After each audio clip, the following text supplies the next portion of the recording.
International Congress എന്ന party എന്നെ അങ്ങനെ പരിഗണിച്ചിട്ടുണ്ടെങ്കിൽ അത് ഞാൻ ഏറ്റവും വലിയൊരു പ്രിവിലേജായിട്ട് കാണുന്നത് അപ്പയ്ക്കൂടുള്ള ഒരു അംഗീകാരമായിട്ടാണ്. അപ്പയുള്ളപ്പോൾ ഞാൻ ഒരു സ്ഥലത്തും അമ്മ അപ്പയ്ക്ക് വേണ്ടിയോ വേറൊരിടത്തോ പോയി കണ്ടിട്ടില്ല. പക്ഷേ അപ്പ മരിച്ചതിന് ശേഷം അത് വന്നു കഴിഞ്ഞ പാർലമെൻറ്റിലും പഞ്ചായത്തിലും ഒക്കെ പോകാവുന്നിടത്തോളം പോയിരുന്നു. കോളേജിലൊക്കെ ഉള്ളപ്പം ഇങ്ങനെ പുതുപ്പള്ളി കൂടെ ഇങ്ങനെ പണ്ടിങ്ങനെ ചെറിയ കൊടിയും ഇങ്ങനെ സ്ലിപ്പും ഒക്കെ ആയിട്ട് പോകുന്ന അങ്ങനത്തെ കുറച്ച് ഓർമ്മകളുണ്ട്. പിന്നെ അപ്പോൾ എൻ്റെ മകനെ അപ്പോൾ പ്രചാരണത്തിന് പോകുമ്പോൾ അപ്പയുടെ ഈ റോഡ് ഷോയ്ക്ക് പോകുമ്പം എൻ്റെ മോനെ കൂടെ കൊണ്ടുപോയായിരുന്നു. താങ്കളുടെ സ്ഥാനാർത്ഥിത്വത്തെക്കുറിച്ച് ചർച്ചകളൊക്കെ നടക്കുന്ന സമയത്ത് ചാണ്ടി ഉമ്മൻ അതിനോട് ഒരു നീരസമുണ്ടായിരുന്നു. അങ്ങനെയെങ്കിൽ ഒരു കുടുംബത്തിൽ നിന്ന് ഒരാൾ മതി, രണ്ടുപേർ വേണ്ട എന്ന രീതിയിലൊക്കെ ചാണ്ടി ഉമ്മൻ്റെ പ്രതികരണം വന്നതായി അത്തരത്തിലുള്ള, അതായത് നിങ്ങൾക്കിടയിൽ എന്തോ ഒരു കുടുംബത്തിലൊരു ക്ലാഷ് ഉള്ളതുപോലെയുള്ള വാർത്തകളൊക്കെ പ്രചരിച്ചിരുന്നില്ല. അതിലെന്തെങ്കിലുമൊക്കെ സത്യമുണ്ടോ?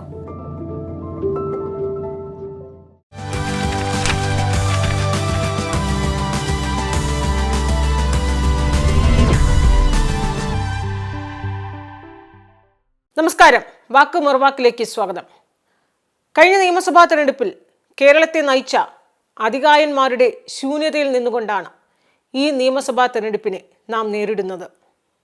കക്ഷി രാഷ്ട്രീയ ഭേദമന്യേ കേരളം നെഞ്ചോട് ചേർത്ത് നിർത്തിയ മലയാളികളുടെ സ്വന്തം കുഞ്ഞുഞ്ഞ് ഉമ്മൻചാണ്ടിയുടെ വിയോഗം ഈ നിയമസഭാ തെരഞ്ഞെടുപ്പിൽ കോൺഗ്രസിനപ്പുറം രാഷ്ട്രീയ കേരളത്തിന് നഷ്ടം തന്നെയാണ്. ഇന്ന് നമ്മോടൊപ്പം ചേരുന്നു ശ്രീമതി മറിയ ഉമ്മൻ. സ്വാഗതം. അപ്പം ഇല്ലാത്ത ഒരു നിയമസഭാ തെരഞ്ഞെടുപ്പ് കൂടിയാണ്. ഞാൻ കഴിഞ്ഞ ദിവസവും ഒരു പ്രചരണത്തിന് പോയപ്പോൾ അപ്പം ഇല്ലാത്തൊരു തിരഞ്ഞെടുപ്പ് ഇപ്പോൾ കേരളത്തിൽ ഇപ്പോൾ ഉള്ള അധികം പേരും ഒന്നും ഫേസ് ചെയ്ത് കാണത്തില്ലായിരിക്കും. ചെറുപ്പം തൊട്ട് അപ്പയുടെ 10-15 വയസ്സ് തുടങ്ങി അപ്പയുടെ 79 വയസ്സ്. അപ്പം വളരെ ചുരുങ്ങിയ ആളുകൾ മാത്രമേ, ചുരുക്കം ചിലർ മാത്രമേ അപ്പയില്ലാത്തൊരു ഇലക്ഷൻ കണ്ടു കാണത്തുള്ളായിരിക്കാം. അപ്പയില്ലാത്ത ആ ഒരു ആബ്സെൻസ് ഭയങ്കരമായിട്ട് തന്നെ ഇന്നും നിലനിൽക്കുന്നു. CP ജോണിൻ്റെ പ്രചാരണ സമയത്ത് ഞാനിപ്പോൾ ഉണ്ടായിരുന്നു. അവിടെ താങ്കൾ വന്നിറങ്ങിയപ്പോൾ, മറിയ ഉമ്മൻ വന്നിറങ്ങിയപ്പോൾ തന്നെ ആ പ്രദേശത്തുള്ളവരൊക്കെ തന്നെയും ഉമ്മൻചാണ്ടിയുടെ പേര് വിളിച്ച് വൈകാരികമായി ആർപ്പ് വിളിക്കുന്നതൊക്കെ കണ്ടിരുന്നു. എവിടെ ചെന്നാലും ഇന്നിപ്പം അൻഫിലിറ്റ് നേരിട്ട് കണ്ടതാണ്. അവിടെ നമ്മൾ ഇന്ന് CP ജോണിൻ്റെ പ്രചരണത്തിന് വൈകിട്ട് രാത്രി ചെന്ന് ഇറങ്ങുമ്പം അത് ചെങ്കൽച്ചൂള അവിടെയാണ് നമ്മൾ ചെല്ലുന്നത്. അത് അപ്പ ഡെവലപ്പ് ചെയ്ത് കൊണ്ടുവന്നതാണ്. അതുകൊണ്ട് തന്നെ അവർക്ക് ഇമോഷണലായിട്ടും വൈകാരികമായിട്ട് ഉള്ള അടുപ്പമുള്ള ആളുകളാണ്. അതുകൊണ്ട് തന്നെയാണെന്ന് തോന്നുന്നു എനിക്ക് അദ്ദേഹം പ്രചരണത്തിന് പോയപ്പം അവിടെ പോയപ്പം എന്നെയും കൂടെ കൊണ്ടുപോയത്. ഇതുപോലെ പല പല ബെൽറ്റുകൾ എല്ലാ നിയോജക മണ്ഡലത്തിലും ഇങ്ങനെ അപ്പോഴേതായ കുറച്ച് കോർ സ്ഥലങ്ങൾ കാണും. അപ്പം എല്ലാവരും നമ്മളെ കാണുന്നത് അപ്പയുടെ ഒരു പ്രതിരൂപമായിട്ടാണ് കാണുന്നത്. ആ ഒരു സ്നേഹം ഞങ്ങൾക്ക് കിട്ടുന്നുണ്ട്. അതുകൊണ്ട് എനിക്ക് തോന്നുന്നത് അപ്പയുടെ അപ്പയുടെ ഒരു പ്രസൻസോ എന്തെങ്കിലും ഒരു അത് ഫീലിംഗ് കിട്ടുന്നുണ്ട്. അതുകൊണ്ടാണ് നമ്മളെ അങ്ങനെ കൊണ്ടുപോകുന്നത്. ഇതുവരെ ഇപ്പോൾ പോയപ്പോൾ പ്രചാരണത്തിനൊക്കെ ഇറങ്ങിയപ്പോഴും അല്ലാതെയൊക്കെ ട്രെൻഡ് ഇപ്പോൾ എങ്ങനെയാണ് മനസ്സിലാക്കുന്നത്? UDF വളരെ അനുകൂലമായ ഒരു വേവാണ്, വളരെ പോസിറ്റീവ് ട്രെൻഡാണ്. എല്ലായിടത്തും ഈ 10 വർഷത്തെ LDFൻ്റെ ദുർഭരണത്തിനോടുള്ള ഒരു ഭയങ്കരമായ ഒരു എതിർപ്പ് നമുക്ക് ഏത് മണ്ഡലത്തിൽ ചെന്നാലും ഏത് നിയോജക മണ്ഡലത്തിലും അത് നമുക്ക് ക്ലിയറായിട്ട് ഫീൽ ചെയ്യാൻ സാധിക്കുന്നുണ്ട്. ഒരു വേവ് UDFന് അനുകൂലമായിട്ടുള്ളൊരു വേവ് വീശുന്നുണ്ട്. അപ്പം അതിൻ്റെ പ്രതിഫലനം എന്തായാലും ഏപ്രിൽ 9 വോട്ടായിട്ട് മാറും. ഉറപ്പായിട്ടും UDF ഭരണത്തിലേറുമെന്നുള്ള പൂർണ്ണ ആത്മവിശ്വാസത്തിലാണ്. ഒരു കേരള രാഷ്ട്രീയം കണ്ടൊരു ചാണക്യൻ തന്നെയാണ് ഉമ്മൻചാണ്ടി. അതിനകത്ത് യാതൊരു തർക്കവുമില്ല. ഈ സ്ഥാനാർത്ഥി തർക്കവുമായി ബന്ധപ്പെട്ട് ഡൽഹിയിൽ അത് വലിയൊരു പ്രതിസന്ധി പോലും ഉടലെടുത്തൊരു സമയമായിരുന്നു. ഈ സമയത്തൊക്കെ പലരും ആഗ്രഹിച്ചിരുന്നു ഉമ്മൻചാണ്ടി സാർ ഉണ്ടായിരുന്നെങ്കിൽ എന്ന്, വെറുതെയൊക്കെ ആശിച്ചു പോയി. അങ്ങനെ ചിന്തിച്ചിട്ടില്ല. പക്ഷേ എപ്പോഴും മകളെന്ന രീതിയിൽ അല്ലെങ്കിൽ കുടുംബം എന്ന രീതിയിൽ ഞങ്ങളുടെ അപ്പ ഇവിടെ ഉണ്ടായിരുന്നെങ്കിൽ എന്ന് എന്തായാലും ആശിച്ചിട്ടുണ്ട്. പക്ഷേ ഈ പറഞ്ഞതുപോലെ സീറ്റ് നിർണയത്തിലെ കാര്യങ്ങൾ അപ്പോൾ ഭയങ്കര സ്ട്രാറ്റജിസ്റ്റിക് ആയിട്ടുള്ള വ്യക്തിയായിരുന്നു. അപ്പയ്ക്ക് അത് ക്ലിയറായിട്ട് പ്ലേസ് ചെയ്യാൻ അറിയാം. അതൊക്കെ അപ്പയുടെ കഴിവ്, അതൊരു ദൈവികമായ കഴിവോ അല്ലെങ്കിൽ അത് കിട്ടിയ ഓരോരുത്തർക്കും ഓരോ ടാലൻറ്റ് കിട്ടുമല്ലോ. പക്ഷേ ഒരിക്കലും എല്ലാവരും ഇന്ത്യൻ നാഷണൽ കോൺഗ്രസ് എന്ന് പറഞ്ഞ പാർട്ടിയിൽ പിന്നെയും ഒരുപാട് പ്രഗത്ഭരായ നേതാക്കന്മാരുണ്ട്. അവരെല്ലാം അത് കൃത്യമായിട്ട് അത് ചെയ്യും. ഇപ്പം ഈ ഡിലേ എന്ന് പറയുന്നത് നമ്മുടെ ഒരു കോൺഗ്രസ് ഒരു ഡെമോക്രാറ്റിക് പാർട്ടിയാണ്. നമുക്ക് നമ്മുടെ അഭിപ്രായങ്ങൾ പറയാൻ ഉള്ള സ്വാതന്ത്ര്യമുണ്ട്, വ്യക്തി സ്വാതന്ത്ര്യമുണ്ട്. അപ്പോൾ അങ്ങനെ വരുമ്പോൾ ഒരു ഡെമോക്രസിയിൽ പോകുന്ന ഒരു സിസ്റ്റത്തിൽ എപ്പോഴും കുറേ ഡിസ്കഷൻസ് ആവശ്യമായി വരും. അതുകൊണ്ട് അപ്പം ആ ഡിസ്കഷൻസിൻ്റെ ഔട്ട്പുട്ട് എങ്ങനെ ഇരിക്കും എന്നുള്ളതാണ് ക്വസ്റ്റ്യൻ. അപ്പം ഈ കുറച്ചൊരു കാലയളവ് താമസം വന്നത് ആ ഒരു ഡിസ്കഷനും ഏറ്റവും നല്ലൊരു ഒരു കാൻഡിഡേറ്റ് ലിസ്റ്റിനെയും പുറത്ത് കൊണ്ടുവരാനാണ്. അതിൻ്റെ ഒരു ഔട്ട്പുട്ട് എനിക്ക് ഇന്ന് മനസ്സിലാകുന്നത് ആ ഡിലേ വന്നതിൽ സ്വല്പം ഡിലേ വന്നതിൽ പ്രശ്നമില്ലാതെ ഏറ്റവും നല്ലൊരു കാൻഡിഡേറ്റ് ലിസ്റ്റ് തന്നെയാണ് പാർട്ടി ഇറക്കിയിരിക്കുന്നത്. ഈ അപ്പ പോയതിനു ശേഷം ആൾക്കാരുമായിട്ടൊക്കെ കൂടുതൽ സംവദിക്കുകയൊക്കെ വന്നിരുന്നു. ഉറപ്പായും അത് അപ്പയുടെ ഒരു ആബ്സെൻസ് വരുമ്പോൾ സ്വാഭാവികമായും മക്കളെയൊക്കെ വിളിക്കും പല വേദികളിലൊക്കെ. അപ്പോൾ അതിനുശേഷം ശ്രീമതി മറിയ ഉമ്മൻ കുറച്ചുകൂടിയൊക്കെ രാഷ്ട്രീയം സംസാരിക്കാനും ഒരു മാറ്റമുണ്ടോ അതിനുശേഷം? സോഷ്യൽ വർക്കിലേക്കാണ് ഞാൻ കംപ്ലീറ്റ്ലി മൂവ് ഓൺ ചെയ്തത്. അപ്പോൾ ഒരു ലാസ്റ്റ് 2 months ആയിട്ട് എൻ്റെ പേരൊന്ന് ഇങ്ങനൊരു കാൻഡിഡേറ്റ് ആകാൻ സാധ്യതയുണ്ട് എന്ന് അങ്ങനെ ഒരു ചർച്ചകൾ പല സോഷ്യൽ മീഡിയയിലും അല്ലാതെ പലരും പറഞ്ഞത് കൊണ്ടാണ് കൂടുതലായിട്ടുള്ള ആളുകൾ ഇങ്ങനത്തെ ചോദ്യം എന്നോട് ചോദിക്കുന്നത്. അപ്പം അതുകൊണ്ടാണ് ഞാനിതൊരു അങ്ങനെ ഒരു രീതിയിൽ ആൻസർ പ്രിപ്പയർ ആയിരിക്കുകയാണല്ലേ. പ്രിപ്പയർ ആയിട്ടില്ല. അപ്പോൾ അതിനിപ്പം അങ്ങനൊരു ചോദ്യം വരുമ്പോൾ എനിക്ക് അങ്ങനെയല്ലേ ആൻസർ ചെയ്യാൻ പറ്റത്തുള്ളൂ, വേറൊരു രീതിയിൽ ആൻസർ ചെയ്യാൻ സാധ്യതയില്ല. നേരത്തെ എന്നോട് അങ്ങനെ ആരും ചോദിച്ചിരുന്നില്ല. ഇപ്പം അങ്ങനെ ഒരു പേരിങ്ങനെ വന്നതുകൊണ്ട് പലരും അങ്ങനെ ചോദിക്കുന്നു. അപ്പം അതിൻ്റെ റിപ്ലൈയും അതനുസരിച്ചല്ലേ ആവുകയുള്ളൂ. എന്നാലും ഈ കാൻഡിഡേറ്റ് ആ ലിസ്റ്റ് വന്നപ്പോൾ ഏറ്റവും നല്ല കാൻഡിഡേറ്റ് ആണ് എന്ന് താങ്കൾ അത് ഉറപ്പിച്ച് പറയുന്നു. പക്ഷേ അത് ആത്മാർത്ഥമായി തന്നെ താങ്കൾ പറയുന്നതാണ്. കാരണം താങ്കളുടെ പേര് പലയിടത്തും നമ്മൾ വളരെ നേരത്തെ തന്നെ ചർച്ച ചെയ്യപ്പെട്ടതാണല്ലോ.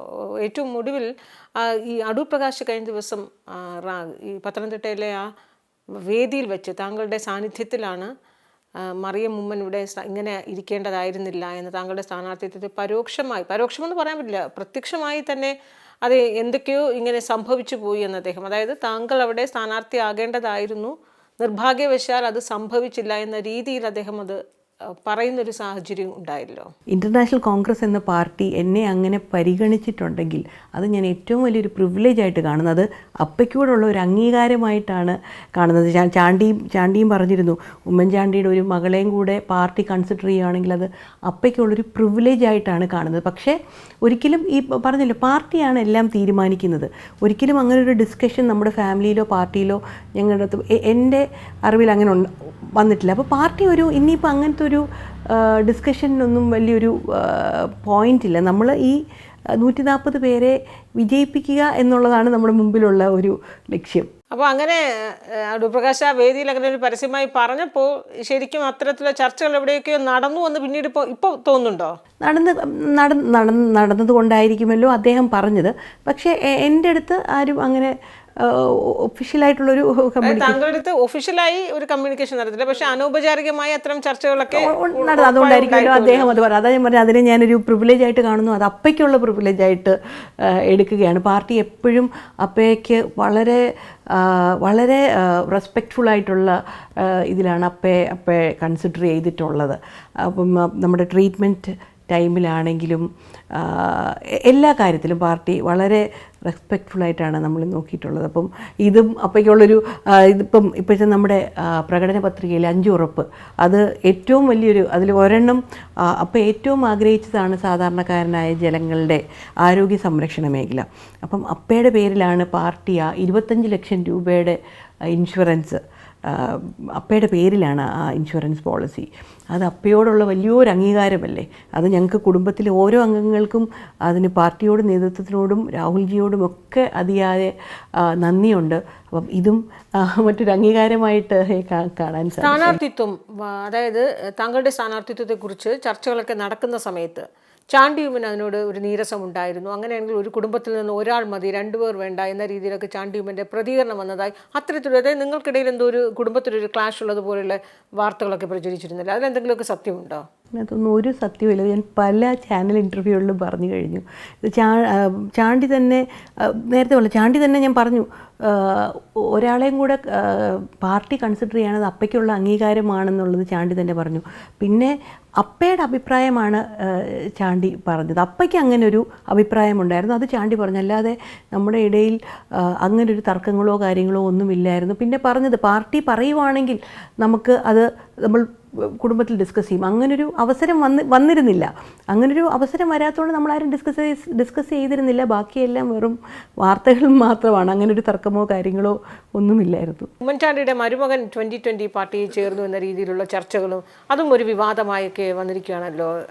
എന്താണ് അത്തരത്തിലുള്ള ചർച്ചകളൊക്കെ എങ്ങനെ വരുന്നത്? അതൊരു എനിക്ക് തോന്നുന്നില്ല വിവാദത്തിൻ്റെ ഒരു കാര്യമുണ്ടെന്ന് തോന്നുന്നില്ല. എൻ്റെ ഹസ്ബൻഡ് റോഷി 2021 2020 പാർട്ടി ചേർന്നു. അന്ന് കുറച്ച് വാർത്തകളൊക്കെ വന്നായിരുന്നു. അപ്പ ഉണ്ടായിരുന്ന ടൈമിൽ തന്നെയാണ് 2020 ചേർന്നത്. ഈ 5 വർഷവും 2020 പ്രവർത്തിച്ചു കൊണ്ടിരിക്കുകയായിരുന്നു. ഇപ്പം അവിടെ ഒരു മണ്ഡലത്തിൽ കാൻഡിഡേറ്റായിട്ട് നിൽക്കുകയാണ്. അപ്പം അതുകൊണ്ട് കുറച്ച് വാർത്തകളൊക്കെ വന്നു.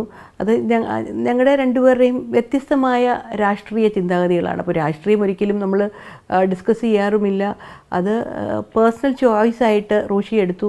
ഞാനും നമ്മുടെ അപ്പയുടെ കുടുംബവും എല്ലാം സ്ട്രോങ് കോൺഗ്രസ്സുകാരായിട്ട് തുടരും. എൻ്റെ ഹസ്ബൻഡിന് ഒരു വ്യത്യസ്തമായ രാഷ്ട്രീയ ചിന്താഗതിയാണ്. അപ്പം പേഴ്സണൽ ചോയ്സ്, നമുക്ക് അതിലൊരു വ്യക്തി സ്വാതന്ത്ര്യം നമുക്ക് വേണ്ട എന്ന് പറയാൻ പറ്റത്തില്ലല്ലോ. അപ്പോൾ അങ്ങനെ വരുമ്പോൾ ഭർത്താവിന് വേണ്ടി പ്രചാരണത്തിന് പോകാനും പറ്റില്ല. അല്ല, ഭർത്താവിന് വേണ്ടി പ്രചാരണത്തിന് പോകണമെന്ന് ഭർത്താവ് ആഗ്രഹിക്കുന്നില്ല. ഭർത്താവ് ക്ലിയറായിട്ട് പറഞ്ഞിട്ടുണ്ട്, എൻ്റെ വൈഫും ഫാമിലി അവരെല്ലാം കോൺഗ്രസ്സാണ്. എൻ്റെ അടുത്ത് ഒരിക്കലും പറഞ്ഞിട്ട് പോലുമില്ല വരണമെന്ന്. അത് എക്സ്പെക്റ്റും ചെയ്യത്തില്ല. ഞങ്ങളിവിടെ ഉറച്ച് കോൺഗ്രസ്സുകാരാണെന്നറിയാം. അപ്പോൾ ഒരിക്കലും അങ്ങനൊരു തർക്കത്തിൻ്റെ ആവശ്യമേ ഇല്ല. എന്നെ വിളിച്ചാലല്ലേ തർക്കമുള്ളൂ, വിളിക്കത്തില്ല.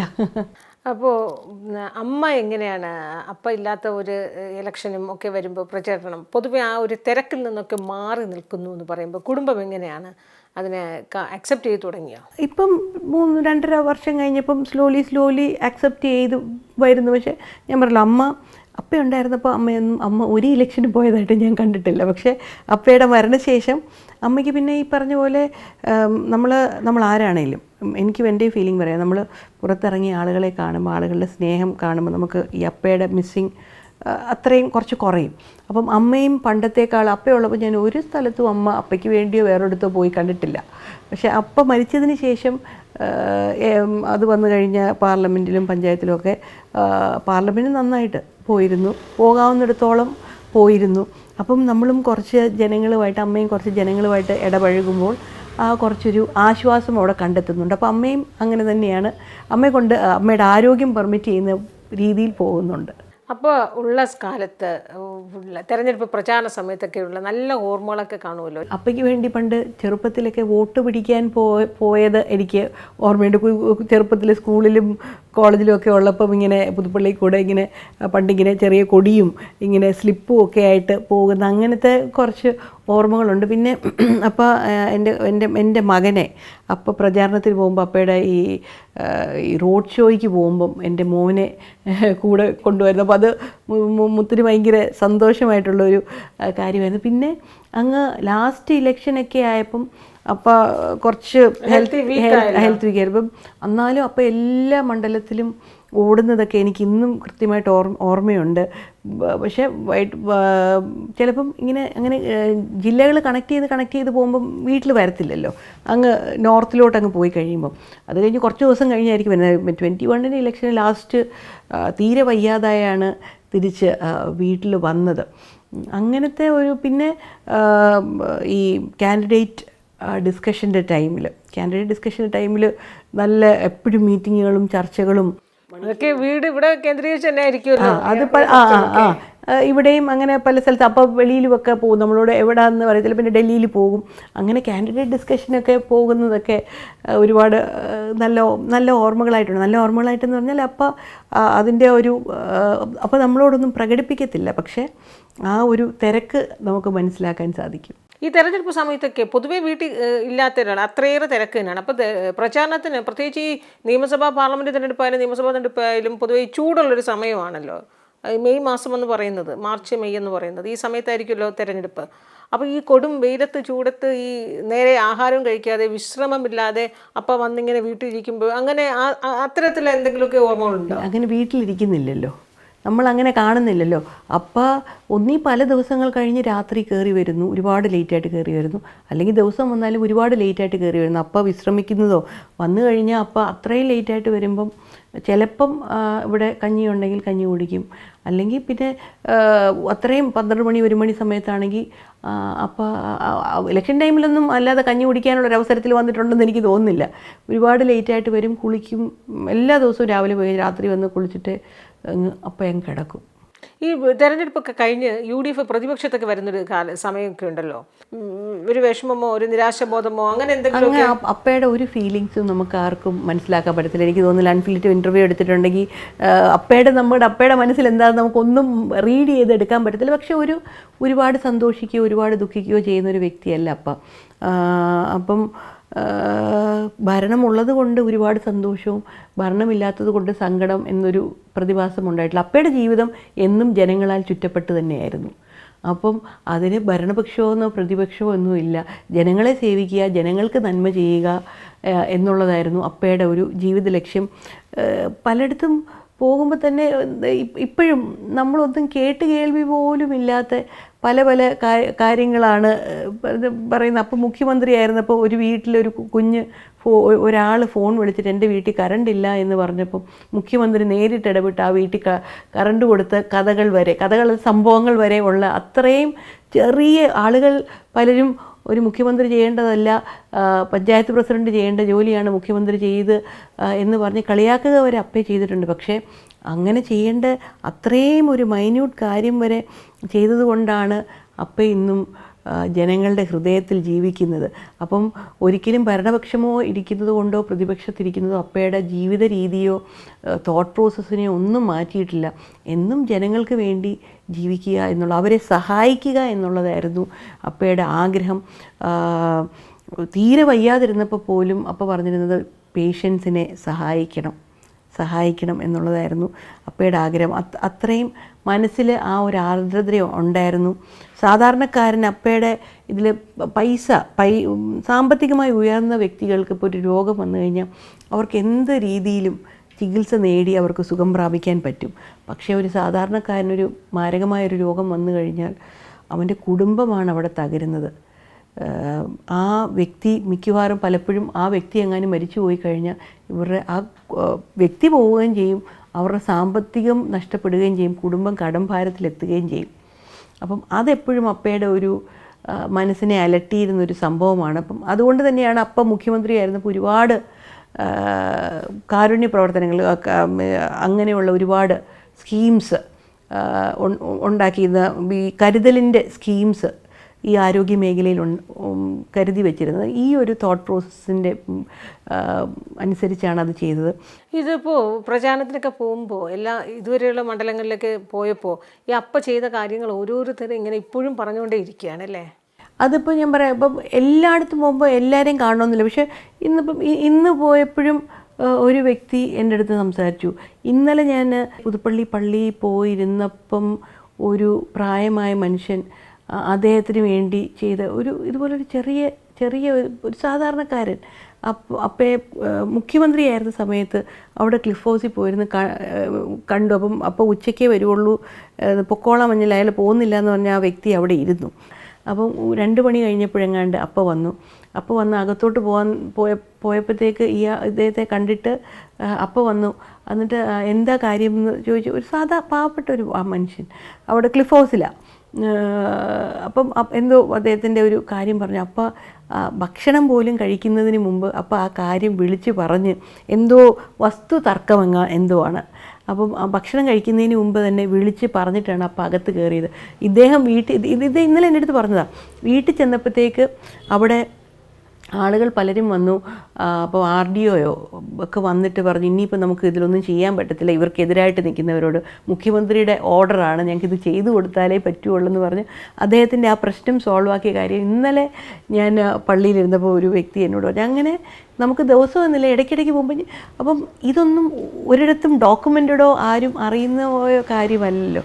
ഓരോരുത്തരെ കാണുമ്പം അവരങ്ങ് പറയുന്നതാണ്. ഉമ്മൻചാണ്ടി പോലുള്ള ജനകീയ നേതാക്കന്മാരെയൊക്കെ അല്ലെങ്കിൽ അത്തരത്തിൽ നേതാക്കന്മാരുടെ ഒരു കുറവ് എല്ലാ രാഷ്ട്രീയ പാർട്ടികളും നേരിടുന്നുണ്ടോ? അങ്ങനെ ഒരു അങ്ങനെ എന്ന് പറയാൻ എല്ലാ പാർട്ടികളിലും നല്ല നല്ല നേതാക്കന്മാരുണ്ട്. അപ്പം പിന്നെ നമ്മുടെ സോഷ്യൽ സ്റ്റേറ്റസ്, നമ്മുടെ സൊസൈറ്റിയിൽ ആസ് സച്ച് ഇപ്പോൾ ഒരു 50 വർഷം മുമ്പുള്ള ആളുകളുടെ വാല്യൂസ് അല്ല ഇന്നുള്ള വ്യക്തികളുടെ വാല്യൂസ്. ആ ഒരു വാല്യൂ കുറയുന്നത് ഒരു നോർമൽ കോഴ്സിൽ കാണും എന്നല്ലാതെ ആരും റീപ്ലേസ് ചെയ്യാൻ പറ്റാത്തതായിട്ട് ആരുമില്ല. ഏത് വ്യക്തി മരിച്ചെന്ന് പറഞ്ഞാലും we have to move on. അപ്പം നമ്മൾ അതിൻ്റെ റീപ്ലേസ്മെൻറ്റ് ഓപ്ഷൻസ് കണ്ട് നമ്മൾ മൂവ് ഓൺ ചെയ്തുകൊണ്ടിരിക്കും. അപ്പം അതിൽ ഇന്ന വ്യക്തി ഇല്ലാത്തത് കൊണ്ട് നമുക്ക് ഒരു കുറവുണ്ടാകാതിരിക്കാം. പക്ഷേ നമുക്ക് we have to move on. Oommen Chandy മരിച്ചപ്പോൾ 3 വർഷം പിന്നിടുകയാണ്. അപ്പോൾ ഈ നേതാക്കന്മാർ, അദ്ദേഹത്തിൻ്റെ ഒപ്പം നിന്നവരും അദ്ദേഹത്തിൻ്റെ ശിഷ്യഗണങ്ങളും ഒക്കെ ഇപ്പോൾ വലിയ പലയിടത്തായി അങ്ങനെ നിൽക്കുകയാണ്. എപ്പോഴെങ്കിലുമൊക്കെ അവർ ഒരു കോൾ വരികയോ അല്ലെങ്കിൽ അവർ വീട്ടിൽ നിന്ന് സന്ദർശനത്തിന് വരികയോ അത്തരം ആ കോണ്ടാക്ട്സ് ഒക്കെ ഉണ്ടോ? അപ്പയുള്ള ടൈമിൽ തന്നെ അങ്ങനെ ഇടയ്ക്ക് ഇങ്ങനെ ഒരു ഫാമിലി വിസിറ്റ് അങ്ങനെ ഒരു രീതികൾ ഒന്നുമില്ല. നമ്മളിപ്പോൾ എവിടെയെങ്കിലും വെച്ച് കാണുമ്പോൾ വീണ്ടും സന്തോഷം, നമ്മൾ സ്നേഹം പങ്കിടും എന്നതിൽ കവിഞ്ഞൊരു ഗെറ്റ് ടുഗദർ പോലൊന്നും ഇല്ല. എൻ്റെ ചെറുപ്പത്തിൽ എനിക്ക് ഓർമ്മയുണ്ടായിരുന്നു അപ്പം ഇവിടെ മീറ്റിങ്ങുകൾ നടക്കുമ്പോൾ ഒരുപാട്, എൻ്റെ ചെറുപ്പത്തിൽ. പക്ഷേ പിന്നെ ഇവിടുന്ന് അത് മാറിക്കഴിഞ്ഞപ്പം അങ്ങനെ ഞാൻ കണ്ടിട്ടില്ല. പക്ഷേ എനിക്ക് തോന്നുന്നത് അപ്പയുടെ മരണശേഷമാണ് ഇവർ നമ്മളോട് കൂടുതലൊരു സംസാരമോ സ്നേഹമോ ഒക്കെ പ്രകടിപ്പിക്കുന്നതായിട്ട് എനിക്ക് ഫീൽ ചെയ്തിട്ടുള്ളത്. അപ്പയുടെ ഹൃദയബന്ധമുള്ള വ്യക്തികളെന്ന് പറയുമ്പോൾ നമ്മൾ ഓർക്കുന്നത് പിന്നെ ശിഷ്യഗണങ്ങളിൽ ഏറ്റവും കൂടുതൽ ഓർക്കുന്നത് നമ്മൾ ഷാഫി പറമ്പിൽ, ഒപ്പം തന്നെ PC വിഷ്ണുനാഥൊക്കെയാണ്. കാരണം ആ മരണസമയത്ത് PC വിഷ്ണുനാഥിൻ്റെ ആ ഒരു കണ്ണീരിൽ കുതിർന്ന് നിൽക്കുന്ന ഇതൊക്കെ ഇപ്പോഴും മറക്കാൻ കഴിയുകയില്ല.